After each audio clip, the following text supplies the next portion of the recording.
অতএব এজন্য বলি আল্লাহ মাফ করুক, আল্লাহ মাফ করুক। এজন্য বলি খুচাখুচি করে লাভ নাই। আমাদেরকে খুচায়া কেউ যদি মনে করে আদর্শিক জায়গায় আমরা দুর্বল, তাইলে বলবো ভুল বেটা, পুরো পৃথিবী এক সাইডে চলে যাবে। আদর্শিকভাবে দাওয়া ইয়াদা জিহাদের জন্য, কিতালের জন্য, এ ভূখণ্ডে ইসলামী শরিয়ার জন্য, ভারতের বিরুদ্ধে, হিন্দুত্ববাদী ব্রাহ্মণ্যবাদী তাগুতি শক্তির বিরুদ্ধে ঐক্যবদ্ধ হওয়ার জন্য পৃথিবীর সমস্ত নিন্দুকদেরকে পায়ে ঠেলে দিয়ে হলেও আমরা হিন্দুত্ববাদী আগ্রাসনের বিরুদ্ধে রুখে দাঁড়াবো ইনশাআল্লাহ। রাজি আছেন তো ইনশাআল্লাহ? ও সিরাজদি খানের মুসলমান, আমাদের প্রোগ্রামে যেহেতু বেশি বেশি যুবক আসে, যুবকদেরকে বলি, হে যুবক, প্রিয় ভাইরা আমার, বন্ধুগণ আমার, এই দুনিয়ার রঙিন স্বপ্ন দেখা বাদ দাও। এই দুনিয়ার রঙিন স্বপ্ন দেখা বাদ দাও। অনেকে স্বপ্ন দেখছে, কিচ্ছু করতে পারে নাই। আর এই দুনিয়া কিছুই না। ওমা হাযিহিল হায়াতুদ দুনিয়া ইল্লা লাহু ওয়া লাইব, আল্লাহর কথা, এরপরে আর কোনো কথা থাকতে পারে না। আল্লাহ যে কথা বলেছেন তারপরে কি বলবে? আল্লাহ নিজে বলেন ক্বালু সামি'না ওয়া আতা'না, বাস আমি শুনলাম এবং মানলাম, তারপরে আর কোনো বক্তব্য নাই। আমার আল্লাহ বলেছেন বাস সামি'না ওয়া আতা'না, আমি শুনলাম এবং মানলাম। আমার রব বলেছেন ওমা হাযিহিল হায়াতুদ দুনিয়া ইল্লা লাহু ওয়া লাইব, আরে এটা হলো খেল তামাশার দুনিয়া, মরিচিকা। এই মরিচিকার পিছনে না ছুটে আসো দাওয়া ইয়াদা জিহাদের পথে, কিতালের পথে, এ ভূখণ্ডেও আফগানের মতো, সিরিয়ার মতো ইনশাআল্লাহ সুম্মা ইনশাআল্লাহ মুসলমানদের বিজয় আসবে। হিন্দুত্ববাদী ব্রাহ্মণ্যবাদী তাগুতি শক্তির বিরুদ্ধে গজওয়াতুল হিন্দে আমরাই শরীক হব, আমরাই লড়াই করব, বিজয় আমাদের আসবে। রাসূল বলেছেন ইসাবাতান মিন উম্মতি আহরাজাহুম আল্লাহু মিনান নার, ইসাবাতুন তাগজুল হিন্দা ওয়া ইসাবাতু মা ঈসা ইবনে মারইয়াম, আমার উম্মতের দুইটা দলকে আল্লাহ পাক জাহান্নামের আগুন থেকে মুক্তির ঘোষণা দিয়েছেন। একটা দল হলো ইসাবাতুন তাগজুল হিন্দা, গজওয়াতুল হিন্দের সৈনিকেরা। আমরা গজওয়াতুল হিন্দে শরীক হব ইনশাআল্লাহ বিইذنিল্লাহ। রাসূলের বাণী অনুযায়ী ভারতের দিল্লির মসনদে কালেমার পতাকা উড়াবই এবং দিল্লির ক্ষমতাধরদেরকে টেনে হিচড়ে আকসার দিকে নিয়ে যাব। রাজি আছেন তো ইনশাআল্লাহ? রাজি আছেন তো ইনশাআল্লাহ? শত্রু চিনা, প্রথম থেকে যে কথাটা বলতেছিলাম, আদর্শিক জায়গায় শক্ত হওয়া এবং শত্রুদেরকে চিনা, মিত্রকে চিনা, শত্রুকেও চিনা, শত্রুর প্রকারও বুঝা। শত্রুর প্রকার তিনটা।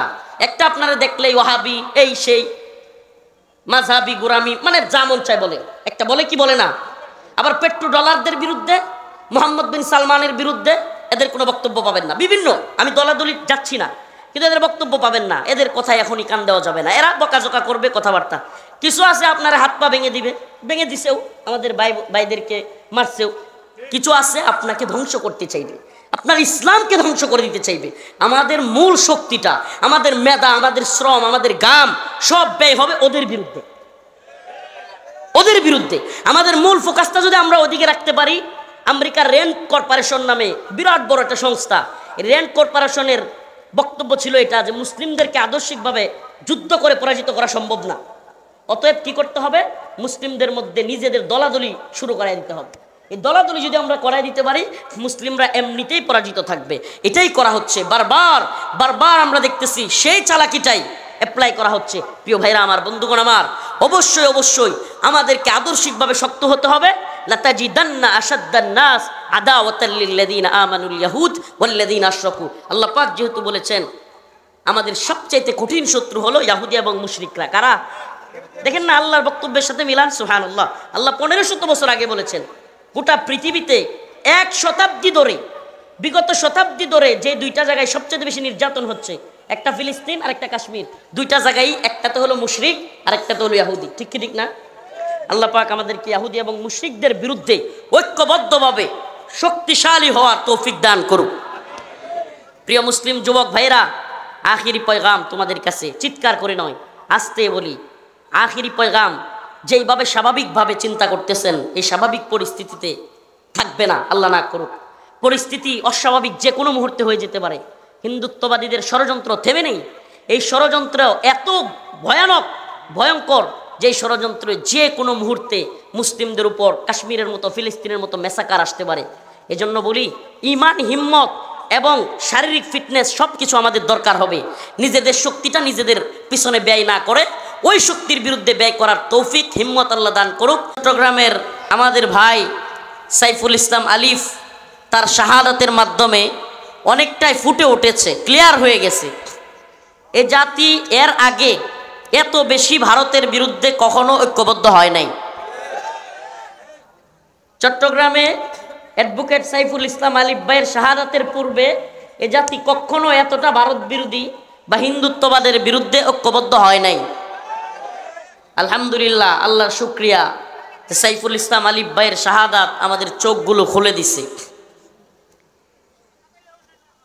হাক ডাক এরা অনেক দিবে, এরা অনেক হাক ডাক দিবে, এটা বাস্তবতা। কিন্তু এদের হাক ডাক হলো অনেকটা বেলুনের মতো, ফটকা বেলুন আছে না, বড় বেলুন, বিরাট বড় বেলুন, কিন্তু একটা সুই দিয়া খুঁচা দিলেই বেলুন শেষ। আপনারা দেখে থাকবেন সাইফুল ইসলাম আলিফ ভাই যখন শহীদ হয় তার পূর্বেই হাজার হাজার মানুষ চিন্ময় দাসের প্রিজন ভ্যান আটকে দিচ্ছিল। খেয়াল করছিলেন আপনারা?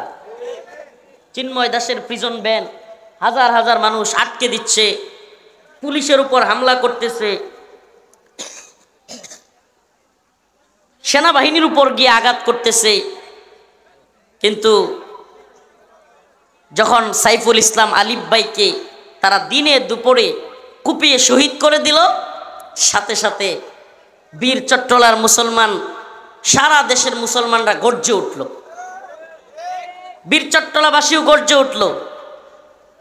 2 থেকে 3 দিন যাইতে পারে নাই, এরপরে নিউজ কি, চিন্ময় দাসের উকিল পাওয়া যাচ্ছে না। 3 দিন পরের নিউজ কি, চিন্ময় দাসের উকিল পাওয়া যাচ্ছে না। মানে তার যে উকিল একজন থাকবে, মামলা লড়বে, এরকম উকিলই তার পক্ষে পাওয়া যাচ্ছে না।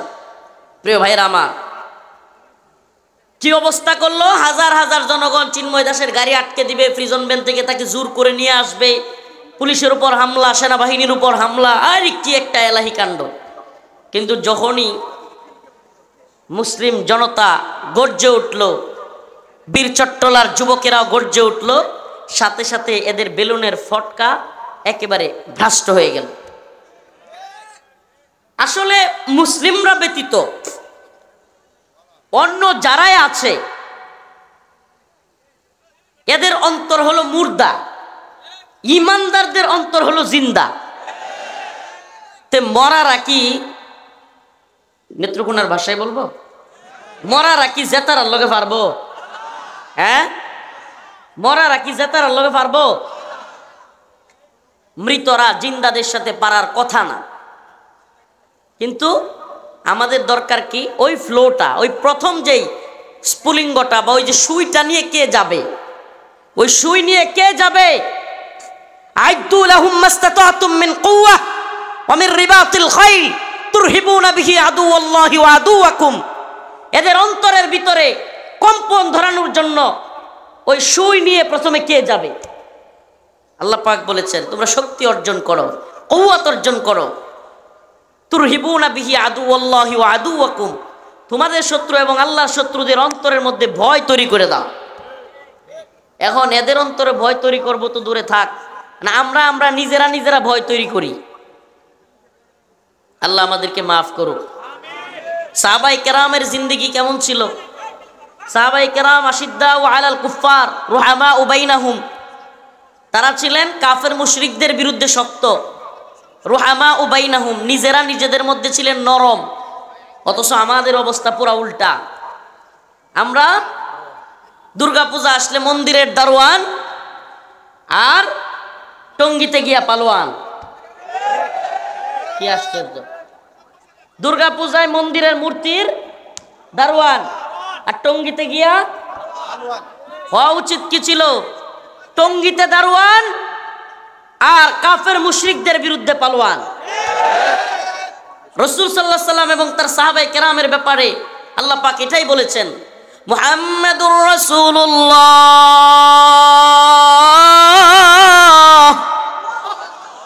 ওয়াল্লাযীনা মা'হু আশিদ্দাউ আলাল কুফফার রুহামাউ বাইনাহুম। আল্লাহ রাসূল এবং তার সাহাবায়ে কেরাম ছিলেন, আল্লাহ পাক কোরআনে বলতেছেন যে তারা কাফের মুশরিকদের ব্যাপারে শক্ত, মুমিনের ব্যাপারে নরম। আর আমরা এখন কি স্বভাব, ভাই রে আল্লাহ, মুমিন কোনো ভাই, আমার কোনো ভাই ভিন্ন দলের একটা ভুল করছে, আই রে খুচাইয়া তেনা পেঁচানো, বুঝেন, তেনা পেছাইয়া যেমনি হোক ধরতে হবে। এই ভুল করলো কে, এরে ধর। আর কাফের মুশরিকদের ব্যাপারে তার চাইতে জবান বন্ধ। এই সময় জিজ্ঞেস করবেন তার জবান কেন বন্ধ? কোনো কথা নাই তার জবান দিয়া, কোনো কথা নাই। আল্লাহ মাফ করুন। প্রকৃত শত্রু চিনতে ভুল করা, এটা আমাদের জন্য সবচাইতে বড় দুর্বলতা। প্রকৃত শত্রু চিনতে আমরা ভুল করি। এক ধরনের শত্রু আছে যে আপনাকে দেখলে হত্যা করবে। কি করবে? আরেক ধরনের শত্রু আছে আপনাকে দেখলে হাত পা ভেঙে দিবে। তৃতীয় স্তরের শত্রু আছে যে আপনাকে দেখলে খালি একটু বকাঝকা করবে, হুমকি দুমকি দিবে। আমাকে বলেন, আপনি কোন শত্রুর বিরুদ্ধে আপনার জীবনের সময়, আপনার শ্রম, আপনার মেধা সবকিছু ব্যয় করবেন? কার বিরুদ্ধে শক্তি ব্যয় করবেন? যে আপনারা দেখলে একটু বকা মারে তার বিরুদ্ধে? যে আপনারা দেখলে হাত পা ভাঙবে তার বিরুদ্ধে? নাকি যে আপনাকে হত্যা করবে, আপনাকে নিশ্চিহ্ন করে দিতে চাইবে তার বিরুদ্ধে? এই শত্রু মিত্র চিনা। আরে ভাই, যে আপনাকে হত্যা করবে তাকে যদি আপনি ধরাশায়ী করতে পারেন, তাকে যদি সাইজ করে দিতে পারেন, যেগুলো বকাঝকা করে ওয়াহাবি এইটা সেইটা, হ্যাঁ মোল্লা এই সেই বলে, এগুলো এমনিতেই দেখবেন ভয়ে ভাব দেখতেছে। যদি মূল ডারে সাইজ করে দিতে পারেন, সুবহানাল্লাহি ওয়া বিহামদিহি। এই জন্য ফোকাস আমাদের কোন দিকে থাকবে, এটা একটা বহুল প্রচলিত এবং বহুল প্রচারিত একটা কথা। এটা মোটামুটি আমরা সবাই জানি। ইসলামী ইতিহাস পড়লে এটাই পাওয়া যায় যে কাফেররা সব সময় চিন্তা করত মুসলমানদেরকে কিভাবে পৃথক করে রাখা যায়। কি করা যায়? শত্রুদের কাজই এটা। আপনার বন্ধু বাড়াবেন নাকি শত্রু বাড়াবেন? বুদ্ধিমান তো তারা যারা শত্রু কমায়। শত্রু অনেক, কিন্তু সবগুলোর একসাথে ধরা যাবে না। মাঝে মাঝে যেই শত্রু আমারে দেখলে বকা দেয়, ওই যেটা আমাকে হত্যা করতে চায় তার বিরুদ্ধে প্রয়োজনে যেটা বকা দেয়, এটা জড়ায় হলেও ধরতে হবে। জড়ায় ধরতে হবে প্রয়োজন হলে, যে ভাই আয়, তোরে দেখলেও মারতে চায়, আমারে দেখলেও মারতে চায়, ল এটারে মারি আগে। প্রিয় ভাইরা আমার, বন্ধুগণ আমার, এই শত্রু চেনা, এই ক্যাপাসিটি ইসলামপন্থীদের আল্লাহ মাফ করুক আমাদের কবে যেন হবে। আমরা শত্রু চিনি না, শত্রু বুঝারও চেষ্টা করি না, শত্রুর খাওয়ায় দেওয়া ট্যাবলেট বারবার খাই। শত্রু জানে এদেশের মুসলমানরা কখনোই মূর্তি পূজা করবে না, এদেশের মুসলমানরা নাস্তিক হবে না। তাহলে কি করা যায়? এদেশের মুসলমানদেরকে চেতনার ট্যাবলেট খাওয়াতে হবে। 16 বছরে হাসিনার মাধ্যমে, আওয়ামী লীগের মাধ্যমে এদেশে মুসলিমদেরকে ট্যাবলেট খাওয়ানো হয় নাই? বাঙালি চেতনার ট্যাবলেট, মুক্তিযুদ্ধের চেতনার ট্যাবলেট, মুজিবের চেতনার ট্যাবলেট, কত চেতনার ট্যাবলেট বিক্রি হয় নাই? চেতনার ব্যবসা এখন লাল বাতি জ্বলে গেছে গা। চেতনার ব্যবসা এখন লাল বাতি, ব্যবসা বন্ধ। এই যে বন্ড পীরগিরির যে ব্যবসা চলতেছে, বিদাত কিংবা বিভিন্ন ধরনের, আপনি বিশ্বাস করেন এদের সাথে আপনার ফাইটিং এর দরকার নাই, এগুলো এমনিই বন্ধ হবে। আফগানে আছে এখন, আফগান বিজয়ের পরে কারো এমন দুঃসাহস আছে ভাস্কর্য, মূর্তি কিংবা বিদাত এগুলো করবার? সুবহানাল্লাহ। বিজয়ের দ্বার যখন উন্মুক্ত হয়ে যায়, আল্লাহ পাকের ঘোষণা, ইদা জা নাসরুল্লাহি ওয়াল ফাতহ ওয়া রাআইতান নাস ইয়াদখুলুনা ফি দীনিল্লাহি আফওয়াজা। সুবহানাল্লাহ। ফাসাব্বিহ বিহামদি রাব্বিকা ওয়াস্তাগফির ইন্নাহু কানা তাওয়াবা। আল্লাহ রাব্বুল আলামিন বলেছেন, ইদা জা নাসরুল্লাহি ওয়াল ফাতহ, যখন আল্লাহর পক্ষ থেকে সাহায্য এবং বিজয় চলে আসবে, ওয়া রাআইতান নাস ইয়াদখুলুনা ফি দীনিল্লাহ, আপনি দেখবেন মানুষ দলে দলে দলে দলে মানুষ দ্বীনের মধ্যে প্রবেশ করতেছে, আফওয়াজা, দলে দলে। ওয়া রাআইতান নাস ইয়াদখুলুনা, প্রবেশ করতে থাকবে, ফি দীনিল্লাহ, দ্বীনের মধ্যে, আফওয়াজা, দলে দলে। সুবহানাল্লাহ। মানুষ দলে দলে দ্বীনে প্রবেশ করবে। তাই হয় কি হয় না? বলেন, তাই হয় কি হয় না? প্রিয় ভাইরা আমার, বন্ধুগণ আমার, আজকে থেকে মাত্র 5 মাস আগের কথা বলি। কয় মাস? আগস্টের 5 তারিখ, August, September, October, November, December, এই তো 5 মাস। 5 মাস আগে সারা দেশে ঘুরলে মনে হইতো সব আওয়ামী লীগ। কথা কন্যা করে বেড়ায় নেতৃত্ব। সারা দেশে ঘুরলে দেখা হইলে সবাই কি মনে হইতো, রিমান্ডে গেলাম, কারাগারে গেলাম, কিংবা যেখানেই গেলাম, বা অফিসার দেখলেই মনে হয় সব আওয়ামী লীগ। এখন দেখবেন ওমা সব বিএনপি জামাত, রাতারাতি। বুঝছেন বিষয়টা? আসলে এদের কোনো আদর্শ নাই, কারো কোনো আদর্শ নাই। তো আদর্শিক জায়গায় এত বেশি দুর্বল এই পলিটিক্যাল ব্যাকগ্রাউন্ডের লোকেরা, এত বেশি দুর্বল যে স্বার্থে আঘাত লাগলে আদর্শ বিক্রি করতে 5 মিনিট সময় নেয় না। আমি মনে হয় বুঝাইতে পারিনি। মানে স্বার্থের দ্বন্দ্ব, যদি মনে করে নিজের স্বার্থ আদায় হবে না, বিপদে পড়ে যাবে, 5 মিনিট এদের আদর্শিকভাবে এরা টিকে থাকে না। পৃথিবীর ইতিহাস সাক্ষী, যার যত বেশি আদর্শগতভাবে শক্তিশালী, যে জাতি যত বেশি আদর্শিকভাবে শক্তিশালী, সে জাতি পৃথিবীর ইতিহাস সাক্ষী, তারাই বিজয়ী। আপনি বলেন আমাকে, আমেরিকান সৈন্যবাহিনী আফগান তালেবানের চাইতে কম ছিল বেশি ছিল? একটু বুঝলে বলবেন, সত্যি বলবেন, জানলে বলবেন, বেশি না কম? ট্যাঙ্ক কম ছিল না বেশি ছিল? তালেবানের ট্যাঙ্ক মনে হয় অনেক বেশি ছিল। কামান, বিমান, যুদ্ধজাহাজ, সাবমেরিন।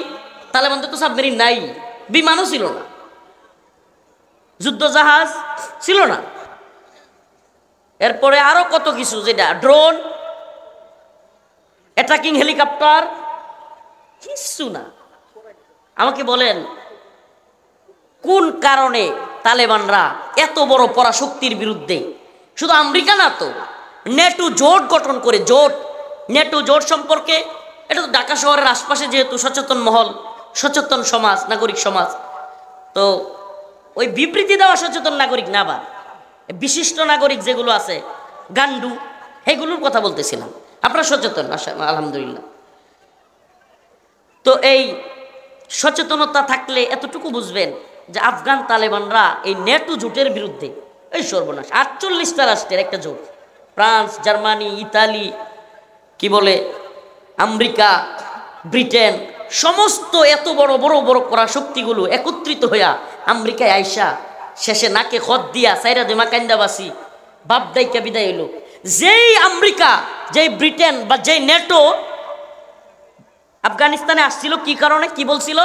আফগানের তালেবানরা হলো জঙ্গি, তারা মৌলবাদী, তারা সন্ত্রাসী, উগ্র, এদেরকে নিশ্চিহ্ন করে দিব, আফগানের অধিকার প্রতিষ্ঠা করব, সমান অধিকার প্রতিষ্ঠা করব, আফগানের অবকাঠামোগত উন্নয়ন করব, আফগানে নারী পুরুষের সমান অধিকার তৈরি করব। এই সবকগুলো নিয়েই তো আসছিল, কথা কর না? আরে ভাই, শিয়ালেও যখন আপনার ছাগলকে ধরে, ছাগল বকরিকে ধরে, তখনও একটা অজুহাত তুলে, অজুহাত তুলতে তো হবে। আপনার একটা ভুল না দইরা, কথা না বইলে তো গার মটকানো যায় না। এটা স্বাভাবিকভাবে আমরাও যখন কোনো আল্লাহ না করুক তর্ক লাগে, স্বাভাবিক মানুষের মধ্যেও দেখবেন রাগে কেউ আসলেও প্রথমে জিজ্ঞাসা, তুই আমার ভাইয়ের এটা কইছিলি, কেউ এটা কইছিলি, কইয়া পরে ধরে। তো শিয়ালেও ধরলে কয় না যে ওই তুই আমার পানি গোলা করতেছিস কেন? অথচ শিয়াল হলো উজান আর বকরিটা হলো বাটিতে। বকরি কোথায়, ছাগল কোন দিকে? বাটিতে। আচ্ছা, বাটির দিকে কেউ যদি পানি ঘোলা করে তাহলে উজানে কি পানি ঘোলা যায়? কিন্তু তবুও শিয়াল কি বলতেছে, কিরে তুই আমার পানি ঘোলা করস? এখন বকরি বেচারা কইতেছে, কয় শিয়াল মামা, আমি তো পানি গোলা করি নাই, আপনি তো আমার পানি গোলা করতেছেন। কি তোর এত বড় সাহস, তুই আমার সাথে তর্ক করস? ঠাস করে গেরা গিয়ে ধরছে। তো আফগানিস্তানে আমেরিকার কাহিনীটা সেম এরকম। এরা নিজেদেরকে মরল ভাবছিল। রাশিয়া যখন নাকানি চুবানি, রাশিয়া তো না, সোভিয়েত ইউনিয়ন, সোভিয়েত যখন নাকানি চুবানি খায় গেছে, এরা শিক্ষা নিতে পারে নাই, এরা শিক্ষা নেয় নাই। এরা দাম্ভিকতা নিয়ে মনে করছিল আইসা আফগান দখল করবে। এরা জানে না ভারতবর্ষ 200 বছর ইংরেজরা শাসন করছে, কিন্তু আফগানের এই পাঠান মুল্লারা জীবনে কারো দ্বারা শাসিত হয় নাই। এরা জীবনে কারো শাসন মানে নাই। এরা এমন এক জাতি, সুবহানাল্লাহ। আমি যে কথার কারণে বলতেছিলাম, এটা হলো আদর্শিক। এই বিজয় কিসের? আদর্শিক বিজয়। এটা খুব কঠিন বিষয়। আদর্শিক 10টা মানুষ পুরো পৃথিবীর মানুষকে ডলায় দিতে পারে। আমি আমার কথাটা বুঝাইতে পারতেছি কিনা? আদর্শিক 10টা মানুষ, আপনি আদর্শিক দল আওয়ামী লীগের লোক 4 দিন পর ছুটে যেতে পারে, বিএনপির লোক 5 দিন পর ছুটে যেতে পারে। রাজনীতিতে জামাত 5টা লোক ছুটবে না। আদর্শিক আদর্শিক ঝামেলা, আদর্শিক যেই জায়গাটা ছুটতে চাইবে না। ইসলাম থেকে 5টা মানুষ কখনো ছুটবে না। ধর্মের দিক থেকে দেখেন, হিন্দু ধর্মের লোক ছুটতে পারে, খ্রিস্টান ধর্মের লোক ছুটে যেতে পারে, ইহুদি ধর্মের লোক ছুটে যেতে পারে, কিন্তু ইসলামপন্থীরা ছুটে যাচ্ছে, জোরে যাচ্ছে, এটা আপনি দেখবেন না। সুবহানাল্লাহ। এটা আদর্শিক। আদর্শিক ফাইটিংটা এমন একটা বিষয় যে আদর্শের জায়গায় যে যত বেশি শক্তিশালী সে তত বেশি। আদর্শ এমন এক বিষয়, যদি ড্রাইভারের আদর্শ ওই মালিকের আদর্শের চাইতে শক্ত হয়, কিছুদিন পর ওই মালিক ড্রাইভারের আদর্শ গ্রহণ করতে বাধ্য। বাড়িওয়ালা, বিশাল বড় বাড়িওয়ালা কিংবা অনেক বড় ফ্যাক্টরির মালিক, সে আদর্শ বিচ্যুত, কিন্তু একজন সাধারণ শ্রমিক আদর্শিক, একদিন না একদিন ওই মালিক তার আদর্শ ছেড়ে তার শ্রমিকের আদর্শ ধরতে বাধ্য হবে। এটা বাস্তবতা। এজন্য প্রিয় মুসলিম ভাইরা আমার, আমি যে কথাটা বলবার জন্য এতক্ষণ এতগুলো কথা বললাম, মুসলমানদের আদর্শিক শক্তি এত মজবুত, সুবহানাল্লাহি ওয়া বিহামদিহি, এটা ফিতরা, এটা ফিতরা, আল্লাহর পক্ষ থেকে। এটা এত সহজ না। এটা যে এই যে এতক্ষণ যত কথা বললাম, রাজনৈতিক কথা হোক কিংবা মেন্টালি কোনো বুঝ হোক, এগুলোর একটাও ওইটার কাছে টিকবে না। সেটা কি? ফিতরা, আল্লাহর পক্ষ থেকে। আল্লাহ পাকের পক্ষ থেকেই মানুষের ভিতরে ঈমানের প্রতি, আল্লাহর প্রতি, ইসলামের প্রতি যোগ তৈরি করে দেওয়া হয়েছে। সুবহানাল্লাহ। যোগ কে তৈরি করে দিছে? তো যে আল্লাহ যোগ তৈরি করে দিছে, সে আল্লাহর পক্ষে যারা লড়বে, এই আল্লাহর পক্ষে যারা যুদ্ধ করবে, দিন ঈমানের পক্ষে যারা যুদ্ধ করবে, তারা কি বাতিল কাফের মুশরিকদের বিরুদ্ধে পরাজিত হবে? হ্যাঁ, কখনো পরাজিত হবে না। এজন্য আফগান জাতি পরাজিত হয় নাই, যুগের পর যুগ। আফগানে 2001 সালে হামলা করার দিন যে ছেলেটা জন্ম নিছে, এই ছেলেটাও যুদ্ধ দেখতে দেখতে যুবক হয়ে গেছে। সুবহানাল্লাহ কন্যা। আফগানে 2001 সালে যেদিন হামলা করছে আফগানে, সেই দিন জন্ম নেওয়া শিশুটাও যুদ্ধ দেখতে দেখতে তার বয়স কত? 20 বছর, 21 বছর চলে। সুবহানাল্লাহ। আপনি কি চিন্তা করতে পারেন? 21 বছর যেই ছেলেটা দেখছে বোমা, 21 বছর যেই ছেলেটা দেখছে গুলি, 21 বছর যেই ছেলেটা দেখছে তার সামনে সমানে মানুষ মারা যাচ্ছে, এই ছেলেটার মানসিকভাবে কত শক্ত হয়েছে? আর আমগর বলাবা না, একটু নখ কাটি গুলো, ভাবো গো, নখটা কেটে গেছে গা, মাও কান্দে বাপেও কান্দে। এই যা তিনি করব বিজয়। আমার কথাগুলো বুঝবার চেষ্টা করেন প্রিয় ভাইরা আমার। বিজয়ী জাতি হইতে হলে আদর্শিকভাবে বিজয়ী হইতে হবে। বিজয়ী জাতি হইতে হলে তামান্না রাখতে হবে। বিজয়ী জাতি হইতে হলে পরবর্তী প্রজন্মের জন্য জায়গা তৈরি করে দিতে হবে। পরবর্তী প্রজন্মকে শিক্ষা দিতে হবে। দালালি নয়, বাটপারি নয়, চামচামি নয়, আদর্শিক হতে হবে। ছোট বাচ্চাকে শিক্ষা দিতে হবে, জি ভাই, জি হুজুর, জি আবার টাইম নাই। আদর্শিকভাবে বিজয়ী হতে হলে পুরো পৃথিবীর সমস্ত তাগুতি শক্তিকে, জালিমি শক্তিকে, পুরো সিস্টেমকে ভেঙে চুরে ইসলামকে বিজয়ী করতে হলে আগামী প্রজন্মকেও সেভাবে তৈরি করতে হবে।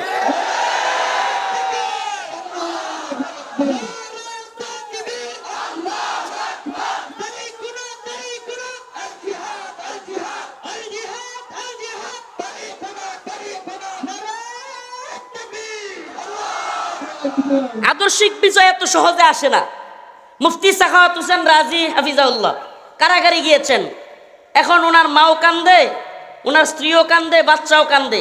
কান্নার ঠেলায় ওনার মানসিকতা দুর্বল হয়ে যায়। রফিকুল ইসলাম মাদানী, ওনার মাও কান্দে। আমি জানি না হুজুরের মা বা হুজুরের আহলিয়া কাঁদছে কিনা, কিন্তু আমি উদাহরণটা দেওয়ার জন্য বলছি, আল্লাহ মাফ করুক। হুজুর আবার বলবে যে কি, আমার মা কি পরিমাণে কান্না করছে, শেষমেশ চশমা, এমন অবস্থা, কাঁদতে কাঁদতে চোখের নিচে সানি ফেলাই দিছে, চশমা ইউজ করতে হয়েছে। এমন আমার পরিবার সবাই। আমি কথাগুলো কেন বলছি শুনেন। আদর্শিক বিজয় আসার জন্য বাতির নিচে অন্ধকার থাকলে হয় না। বাতির নিচে অন্ধকার বুঝেন তো? পৃথিবীর অনেক মানুষ বিপ্লবী হয়ে যাইতো, পৃথিবীর অনেক যুবক বিপ্লবী হয়ে যাইতো, হইতে কেন পারে না? পার্শ্ব প্রতিক্রিয়ার কারণে। হইতে কেন পারে না? কারণ বাতির নিচে অন্ধকার, তার আশপাশ কঠিনভাবে তারা চাইপা ধরে। অনেক বিপ্লবী চরিত্রের সাধারণ ছেলে ফেলে আছে, কিন্তু আগাইতে পারে না কেন? কারণ সে বিপ্লব ঘটাবে, ইসলামিক বিপ্লব হোক বা দিনের জন্য ফিদা করে দেওয়া নিজেকে হোক, দিন শেষে কেন পারে না? তুই জেলে যাবি, বড় ভাই চাইপা ধরে, মা চাইপা ধরে, বাবা চাইপা ধরে, আছে না নাই? পারবেন না আপনি। এই বন্ডিংটা, এটা একটা প্যাকেজ। এই বন্ডিংটা থেকে বের হওয়া এটা এত সহজ না, এত সহজ না যে এই বন্ডিংটা আপনি ওভারটেক করবেন। আমি বলছি মোদি আসলে বাংলাদেশে আন্দোলন করব, কে করলো কে করলো না দেখবার টাইম নাই, বন্ডিং আমি ভেঙে ফেলবো। আমাকে কে কি বলুক আমি মানি না। চারিত্রিক এই গুণাবলীটা অনেকের মধ্যে আছে, কিন্তু পারবে না। কেন? আশপাশ কঠিন করে তুলবে। আশপাশ কঠিন করলেও বিপ্লবের জন্য, দিন বিজয়ের জন্য প্রয়োজনে সবকিছু ওভারটেক করতে হবে। শুধু একটা জায়গায় দেখতে হবে যে আমার আল্লাহর সাথে মুআমালাটা আমার ক্লিয়ার কিনা। এই পৃথিবী কি বললো না বললো এগুলো দেখে আগাইতে পারবেন না আপনি। এই পৃথিবী কি বললো না বললো এগুলো দেখে আপনি আগাইতে পারবেন না। আল্লাহ পাক বলেছেন, ইয়া আইয়ুহাল্লাযীনা আমানু মান ইয়ারতাদ্দা মিনকুম আন দীনিহি ফাসাউফা ইয়াতিল্লাহু বিকওমিন ইউহিব্বুহুম ওয়া ইউহিব্বুনাহু আদিল্লাতিন আলাল মুমিনিন আইজ্জাতিন আলাল কাফিরিন ইউজাহিদুনা ফি সাবিলিল্লাহ ওয়ালা ইয়াখাফুনা লাওমাতা লাইম। আল্লাহ রাব্বুল আলামিন বলেন, যদি এই দিন থেকে তোমরা মুখ ফিরায় নাও সমস্যা নাই। যদি কোনো পিশাব, কোনো বড় শায়েক, বড় কোনো বক্তা, বড় কোনো মুফতি নিজের মনে করে যে ইসলাম ওনার কাছে লিজ দেওয়া হয়েছে, কোনো উপদেষ্টা, না, ইসলাম কারো কাছে লিজ দেওয়া হয় নাই। আল্লাহ বলতেছেন তোমরা সবাই যদি মুখ ফিরায় নাও এতে আমার কোনো আফসোস নেই। ফাসাউফা ইয়াতিল্লাহু বিকওম, আমি আরেক জাতিকে তৈরি করে ফেলবো। সুবহানাল্লাহ। ইউহিব্বুহুম ওয়া ইউহিব্বুনাহু, আল্লাহ বলেন তারা তোমাদের মতো হবে না। তারা কেমন হবে? যাদেরকে আমি ভালোবাসবো তারাও আমাকে ভালোবাসবে। সুবহানাল্লাহ। আদিল্লাতিন আলাল মুমিনিন, তারা মুমিনদের ব্যাপারে হবে নরম, টঙ্গিতে গিয়ে কি হবে? তারা নরম। আইজ্জাতিন আলাল কাফিরিন, ভারতের বিরুদ্ধে হবে তারা শক্ত। ভারতের বিরুদ্ধে তারা শক্ত না নরম? এটা আল্লাহর কথা। ইউজাহিদুনা ফি সাবিলিল্লাহ, আল্লাহ রাব্বুল আলামিন বলেন আমি তাদেরকে ভালোবাসবো, তারা আমাকে ভালোবাসবে। 2, 3 নাম্বার, আইজ্জাতিন আলাল মুমিনিন, মুমিনদের ব্যাপারে নরম। আদিল্লাতিন আলাল মুমিনিন আইজ্জাতিন আলাল কাফিরিন, কাফেরদের ব্যাপারে শক্ত।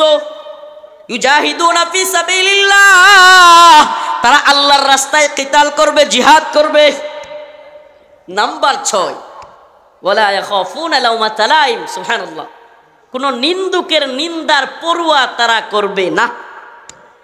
এই কাজগুলো করতে গেলে নিন্দুকের নিন্দা, নিন্দুক আপনার ভাই হইতে পারে, নিন্দুক আপনার উস্তাদ হয়ে যেতে পারে, আল্লাহ মাফ করুন, নিন্দুক আপনার উস্তাদ হয়ে যেতে পারে, নিন্দুক আপনার প্রতিবেশী হয়ে যেতে পারে, নিন্দুক আপনার অনেকেই হয়ে যেতে পারে। এতে করে টাইম নাই, আল্লাহর কথা শুনতে হবে। ওয়ালা ইয়াখাফুনা লাওমাতা লাইম, আল্লাহ বলেছেন এই শ্রেণীর লোকেরা, এই গুরাবারা, বাদা আল ইসলাম গরিবান ওয়া সায়াউদু কামা বাদা ফাতুবা লিল গুরাবা। সুসংবাদ, সেই সমস্ত লোকদের মতো ইসলাম অপরিচিত অবস্থায় ছিল, গুরাবা অবস্থায় আবার গুরাবা অবস্থায় ফিরে যাবে। ফাতুবা লিল গুরাবা, ওই সমস্ত গুরাবাদের জন্য সুসংবাদ। সুবহানাল্লাহ। আল্লাহ রাসূল বলেছেন, সাহাবায়ে কেরাম বললেন ইয়া রাসূলুল্লাহ গুরাবা কারা? আল্লাহ রাসূল বললেন আল্লাযীনা ইউসলিহুন ইযা ফাসাদান নাস, মানুষ যখন ফিতনা ফাসাদের মধ্যে নিমজ্জিত হবে ওই ফিতনা ফাসাদ থেকে উদ্ধার করে নেওয়ালারাই হলো গুরাবা। নিজে মুসলিহ হওয়া গুরাবা না, ইসলাহ করে যারা তারা গুরাবা। সুবহানাল্লাহ। স্রোত আসলে স্রোতে গা তো সবাই বাসায়, কিন্তু স্রোতের বিপরীত কারা চলে? সুবহানাল্লাহ। স্রোতের বিপরীত সবাই চলতে পারে না, সম্ভব হয় না। তো স্রোতের বিপরীত যারা চলে তারাই গুরাবা। ইউজাহিদুনা ফি সাবিলিল্লাহ,